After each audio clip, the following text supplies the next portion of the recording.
कृष्ण, एक बात है जो मुझे समझ नहीं आती। मैं पूरी मेहनत करता हूँ, रात रात भर जागता हूँ, सब कुछ करने की कोशिश करता हूँ, फिर भी परिणाम नहीं मिलता। और कुछ लोग कम मेहनत करके भी मुझसे आगे निकल जाते हैं। कभी कभी लगता है, क्या भगवान सच में अनुचित है?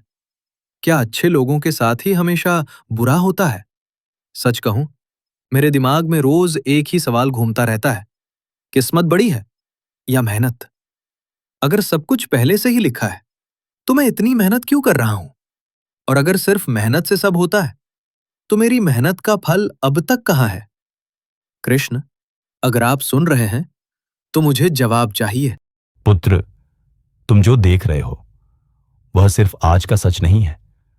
जिंदगी सिर्फ इस जन्म की मेहनत से नहीं चलती। सोचो, जैसे तुम्हारा एक बैंक खाता हो। तुम्हारे पिछले कर्म उसमें जमा धन की तरह होते हैं, और उसमें से जो हिस्सा तुम्हें इस जीवन में मिलता है उसे ही तुम किस्मत कहते हो। अब ध्यान से सुनो, जो तीर कमान से छूट चुका है उसे कोई रोक नहीं सकता। वह तुम्हारी किस्मत है। अगर बुरा समय लिखा है तो वह आएगा ही, लेकिन जो तीर अभी तुम्हारे हाथ में है वह तुम्हारी आज की मेहनत है। अगर किस्मत तुम्हारी ओर मुश्किल लेकर आ रही है तो तुम अपनी मेहनत से खुद को संभाल सकते हो। याद रखो, मेहनत किस्मत को बदल भी सकती है, या कम से कम उसका असर कम कर सकती है। तुम पूछते हो, अच्छे लोगों के साथ बुरा क्यों होता है? इसलिए क्योंकि वे अपने पुराने कर्मों का हिसाब चुका रहे होते हैं।